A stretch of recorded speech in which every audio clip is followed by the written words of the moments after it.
ഹരേ കൃഷ്ണ, ജയ ശ്രീ രാധേ രാധേ. ഇങ്ങനെ ക്രോസ് ചെയ്യണ കണ്ടിട്ടുണ്ടോ നിങ്ങൾ? ഇത് ഗുഡ് ലക്ക് ആണെന്നാണ് പറയുക. അപ്പോൾ ഏതെങ്കിലും ഒരു സിറ്റുവേഷൻ നമുക്ക് ഫേവറബിൾ ആവണമെങ്കിൽ, എന്തെങ്കിലും ആരെങ്കിലും നമുക്ക് നല്ലത് വിഷ് ചെയ്യണ സമയത്ത്, എന്തെങ്കിലും ഒരു കാര്യം നമുക്ക് നടക്കട്ടെ എന്നൊക്കെ പറയുമ്പോൾ ഗുഡ് ലക്ക് ഇങ്ങനെ പിടിക്കും. ഇത് ഗുഡ് ലക്കിന് മാത്രമല്ല, ഇതുകൊണ്ട് വേറെയും ചില കാര്യങ്ങളുണ്ട്. നമ്മളുടെ ബ്രെയിൻ ആക്ടിവേറ്റ് ആക്കാൻ, അതുപോലെ തന്നെ ഈ തണുപ്പ് കാലത്ത് നമുക്ക് കൈ വിരലുകളൊക്കെ ഭയങ്കര സ്റ്റിഫായിട്ടിരിക്കും. ചിലർക്ക് വേദന ഉണ്ടാവും, ചിലർക്ക് ഷേക്കിംഗ് ഉണ്ടാവും, വിരലിങ്ങനെ എന്തെങ്കിലും കാര്യം ചെയ്യുമ്പോൾ ഇങ്ങനെ വിരലുകൾക്കൊക്കെ ഒരു വിറയലുണ്ടാവും. അതൊക്കെ മാറാനായിട്ടുള്ള ഒരു സൂത്രം നിങ്ങൾക്ക് പറഞ്ഞുതരാം.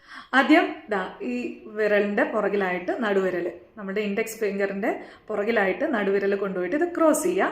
അതിനുശേഷം റിംഗ് ഫിംഗർ തംനെയിലുമായിട്ട് ഇങ്ങനെ ടച്ച് ചെയ്ത് പിടിക്കുക.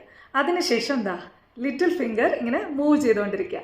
ഇത് സ്ട്രെയിറ്റ് ആയിട്ട് തന്നെ ഇരിക്കണം. രണ്ട് കയ്യിൽ ഇങ്ങനെ ചെയ്യാവുന്നതാണ്. എന്നിട്ട് ഈ കുഞ്ഞി വിരലിങ്ങനെ മൂവ് ചെയ്യിച്ചുകൊണ്ടിരിക്കുക. ഇത് എത്ര സമയം നമുക്ക് ചെയ്യാൻ പറ്റുമോ അത്രയും സമയം ചെയ്യാം. മിനിമം ഒരു 60 സെക്കൻഡ്സ് നമ്മൾ ഇത് മുടങ്ങാതെ ചെയ്യുകയാണെങ്കിൽ നമ്മളുടെ ബ്രെയിൻ ആക്ടിവേറ്റ് ആവും.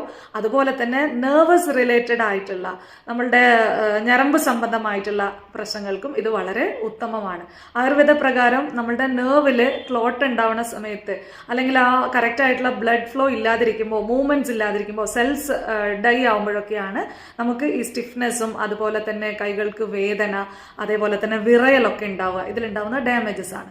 അപ്പോൾ അതിനെയൊക്കെ ഇല്ലാണ്ടാക്കാൻ ഈ ഒരു സൂത്രം നമ്മളെ സഹായിക്കും. ഇത് വളരെ പവർഫുൾ ആയിട്ടുള്ള ആൻഡ് സിമ്പിൾ ആയിട്ടുള്ള ഒരു മെത്തേഡാണ്. ഇത് സ്ഥിരമായിട്ട് ചെയ്യുന്നവർക്ക് തീർച്ചയായിട്ടും വ്യത്യാസം ഉണ്ടാവുന്നതാണ്. നല്ലത് വരട്ടെ. സർവം ശ്രീ കൃഷ്ണാർപ്പണമസ്തു. ജയ ശ്രീ രാധേ രാധേ.